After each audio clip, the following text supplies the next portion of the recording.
दुनिया कैसे बनी, इसकी उत्पत्ति कैसे हुई, आए जानते हैं। पृथ्वी का इतिहास। पृथ्वी कैसे बनी। ब्रह्मांड और दुनिया हमेशा से ही इंसानों के लिए रहस्य का विषय रहे हैं।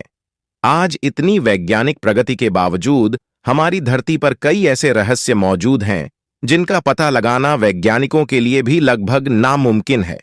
आम लोगों के मन में पृथ्वी के संबंध में अनेक प्रश्न अवश्य होते होंगे, जैसे पृथ्वी की उत्पत्ति कैसे हुई, यह दुनिया कैसे अस्तित्व में आई, पृथ्वी का जन्म कब और कैसे हुआ, अर्थ का निर्माण कैसे हुआ, पृथ्वी कैसे बनी, पृथ्वी की संरचना कैसे हुई।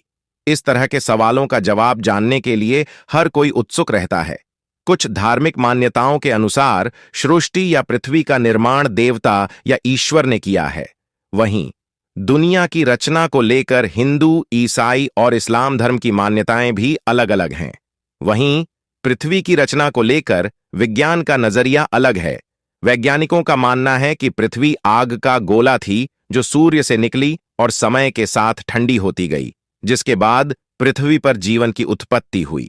आज इस लेख में हम आपकी ऐसी ही सभी जिज्ञासाओं का समाधान करने का प्रयास करेंगे। संसार की रचना कैसे हुई, पृथ्वी इतिहास, धरती कैसे बनी। पृथ्वी की उत्पत्ति के बारे में वैज्ञानिक मान्यता है कि लगभग 5 अरब वर्ष पूर्व अंतरिक्ष में कई गैसों के एक साथ मिलने से भयंकर विस्फोट हुआ था। इससे आग का एक विशाल गोला बना, जिसे अब हम सूर्य, सन कहते हैं। धमाका इतना जोरदार था कि चारों तरफ धूल के कण, डस्ट पार्टिकल्स, फैल गए और गुरुत्वाकर्षण बल, ग्रेविटेशनल फोर्स के कारण ये कण पत्थर के छोटे छोटे टुकड़ों में बदल गए। कई सालों के अंतराल के बाद ये कण आपस में जुड़ने लगे और कुछ समय बाद सौर मंडल, सोलर सिस्टम का जन्म हुआ। और इस तरह लाखों साल बाद गुरुत्वाकर्षण के कारण पत्थर और चट्टान आपस में जुड़ने लगे। इस तरह धरती आग के गोले के रूप में पैदा हो रही थी। वैज्ञानिक अवधारणा के अनुसार 4 अरब वर्ष पूर्व पृथ्वी का तापमान 1200 डिग्री सेल्सियस था। ऐसे समय में धरती पर सिर्फ उबलता हुआ लावा, चट्टानें और कई जहरीली गैसें हुआ करती थीं। ऐसे में पृथ्वी पर जीवन का अस्तित्व होना असंभव था। पृथ्वी की उत्पत्ति के समय थिया नामक ग्रह 50 किलोमीटर प्रति सेकंड की गति से पृथ्वी की ओर बढ़ रहा था। यह गति बंदूक से निकली गोली से 20 गुना अधिक होती है। ऐसे में जब थिया ग्रह पृथ्वी की सतह से टकराया तो जोरदार विस्फोट हुआ, जिससे बहुत सारा कचरा धरती से बाहर निकल गया और साथ ही वह ग्रह धरती में समा गया। हजारों वर्षों के अंतराल के बाद गुरुत्वाकर्षण के कारण पृथ्वी से निकला कचरा एक गेंद के रूप में बन गया, जिसे हम चंद्रमा, मून कहते हैं। इस प्रकार चंद्रमा की उत्पत्ति हुई। पृथ्वी की उत्पत्ति के बाद अंतरिक्ष में बची शेष चट्टानें पृथ्वी पर गिरने लगीं। इन चट्टानों में अजीब प्रकार के क्रिस्टल होते थे, जिन्हें आज हम नमक, सॉल्ट के रूप में इस्तेमाल करते हैं। आपको जानकर हैरानी होगी कि इन चट्टानों के अंदर मौजूद नमक से समुद्र का पानी बनता है। वैज्ञानिकों के अनुसार ये चट्टानें करीब 20 करोड़ साल तक धरती पर गिरती रहीं, जिससे धरती ने समुद्र के रूप में ढेर सारा पानी इकट्ठा कर लिया। इतने पानी के लगातार जमा होने से धरती की सतह ठंडी होने लगी और चट्टानें सख्त हो गईं। लेकिन लावा अभी भी उसी रूप में पृथ्वी के आंतरिक भाग में मौजूद था और सतह का तापमान 70-80 डिग्री सेल्सियस तक पहुंच गया था। पृथ्वी पर वर्तमान जल लाखों वर्ष पूर्व का है। उस समय चंद्रमा पृथ्वी के बहुत निकट था, जिसके कारण उसके गुरुत्वाकर्षण बल के कारण प्राय पृथ्वी पर तूफान आते रहते थे। परंतु एक लंबे अंतराल के बाद चंद्रमा और पृथ्वी के बीच दूरी बढ़ने के कारण पृथ्वी पर तूफान शांत होने लगे। पृथ्वी पर जीवन की शुरुआत कैसे हुई। धरती पर जीवन की इस यात्रा के दौरान 3.8 अरब साल पहले पानी की उत्पत्ति हुई थी। धरती पर लगातार ज्वालामुखी फट भी रहे थे और साथ ही उल्कापिंडों की बारिश भी हो रही थी। उल्कापिंडों के माध्यम से पानी और नमक के साथ साथ अन्य पदार्थ भी पृथ्वी पर आ रहे थे, जिसमें कार्बन और अमीनो एसिड आदि पदार्थ थे जो हर जीव जंतु और पौधे में मौजूद होते हैं। इतनी ऊंचाई से उल्कापिंड गिरने के कारण वे गहरे पानी में चले जाते थे, जहां सूर्य की किरणों का उन तक पहुंचना असंभव था। बाद में ये उल्कापिंड ठंडे होकर पानी में जमने लगे। इसके बाद यह एक तरह से चिमनियों का आकार लेने लगे और ज्वालामुखी की दरारों में पानी घुसने से चिमनियों से धुआं निकलने लगा, जिसने बाद में एक तरह के केमिकल सूप का रूप ले लिया। इससे पृथ्वी पर सूक्ष्म जीवन, माइक्रोस्कोपिक लाइफ प्रारंभ हुआ और पृथ्वी पर एकल कोशिका जीवाणु, सिंगल सेल बैक्टीरिया की उत्पत्ति हुई। पृथ्वी पर ऑक्सीजन की उत्पत्ति कैसे हुई?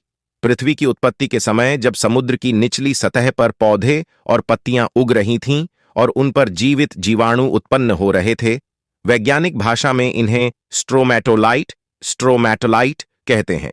ये अपना भोजन सूर्य की किरणों से बनाते हैं और इस प्रक्रिया को वैज्ञानिक रूप से प्रकाश संश्लेषण फोटोसिंथेसिस कहते हैं।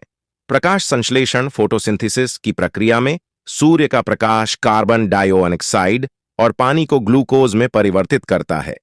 इसके साथ ही इस प्रक्रिया में उपोत्पाद बाय प्रोडक्ट के रूप में ऑक्सीजन गैस बनती है, जो मनुष्य के लिए महत्वपूर्ण वायु है।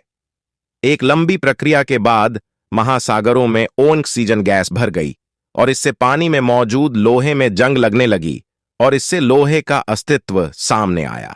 लंबे अंतराल के बाद समुद्र की सतह पर ऑक्सीजन गैस आने लगी, जिससे जीवन संभव हुआ। वैज्ञानिकों के अनुसार 2 अरब वर्षों तक पृथ्वी पर ऑक्सीजन का स्तर बढ़ता रहा और साथ ही पृथ्वी के घूमने की समय सीमा भी कम होती गई। आज से 1.5 अरब साल पहले एक दिन वर्तमान की तुलना में 16 घंटे का होता था। धीरे धीरे समय के साथ समुद्र के नीचे की भूमि की सतह बड़ी प्लेटों में तब्दील हो गई और उसके नीचे के लावा ने ऊपर की सतह को गतिमान कर दिया। ऐसे में पृथ्वी की सभी प्लेटें आपस में जुड़कर एक विशाल द्वीप बन गईं। इस तरह लगभग 40 करोड़ साल पहले पृथ्वी के पहले सुपरकॉन्टिनेंट रोडिनिया का निर्माण हुआ था। इससे अब पृथ्वी का तापमान घटकर 30 डिग्री सेल्सियस हो गया था और दिन 18 घंटे लंबे होते थे। उस समय पृथ्वी की स्थिति वर्तमान मंगल, मार्स जैसी ही थी। लगभग 750 करोड़ वर्ष पूर्व पृथ्वी के नीचे पिघले हुए लावा से उत्पन्न ऊष्मा बाहर निकली, जिसने पृथ्वी को 2 भागों में विभाजित कर दिया। इसके 2 टुकड़ों में बंटने के कारण पृथ्वी की सतह कमजोर हो गई थी और यह 2 भागों में बंट गई थी, जिससे साइबेरिया और गोंडवाना नाम के 2 महाद्वीप बन गए। पृथ्वी को बर्फ के गोले में बदलने की प्रक्रिया इतने सालों के बाद भी ज्वालामुखी के फटने और जहरीली गैसों के निकलने का सिलसिला अब भी जारी था। जहरीली गैसों में कार्बन डाइऑक्साइड सूर्य से निकलने वाली किरणों को अवशोषित करने लगी और इससे पृथ्वी का तापमान बढ़ने लगा। बढ़ते तापमान के कारण समुद्र में गर्मी पैदा होने लगी और समुद्र का पानी भाप बनकर बादलों का रूप लेने लगा। साथ ही कार्बन डाइऑक्साइड गैस के कारण अम्लीय वर्षा, एसिड रेन होने लगी। कार्बन डाइऑक्साइड के साथ वर्षा के कारण यह गैस चट्टानों और पत्थरों द्वारा अवशोषित हो गई और कुछ हजार वर्षों के बाद पृथ्वी का तापमान घटकर 0 से 50 डिग्री कम हो गया। इससे धरती बर्फ के गोले में तब्दील हो गई। धरती पर पानी कैसे आया? ज्वालामुखी फटने की प्रक्रिया अभी भी चल रही थी, लेकिन बर्फ की अधिकता के कारण ज्वालामुखी से निकलने वाली गर्मी बर्फ को पिघला नहीं पा रही थी और इसके अलावा कोई अन्य स्रोत नहीं था जो जहरीली गैस कार्बन डाइऑक्साइड को अवशोषित कर सके। सभी चट्टानें और पत्थर बर्फ के नीचे दबे थे। कुछ समय बाद कार्बन डाइऑक्साइड गैस के बल ने सूर्य की गर्मी को अवशोषित करना शुरू कर दिया, जिससे बर्फ पिघलने लगी। इसके बाद पृथ्वी पर दिन 22 घंटे के हो गए। पृथ्वी पर जीवन की शुरुआत कब और कैसे हुई? पृथ्वी पर जीवन कैसे आया?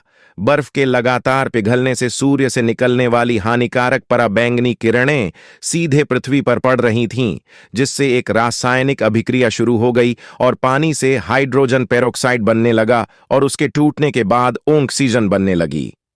जब ऑक्सीजन गैस धरती से 50 किमी ऊपर उठी तो वहां रासायनिक प्रतिक्रिया शुरू हो गई, जहां ओजोन नाम की एक परत बनी, जिसने सूर्य से आने वाली पराबैंगनी किरणों को सीधे धरती पर आने से रोकने का काम किया।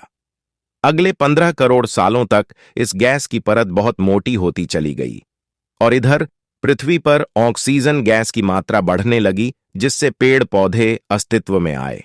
वीडियो को लाइक करें, कमेंट करें। धन्यवाद आपका। अपना सूरज राजघाट।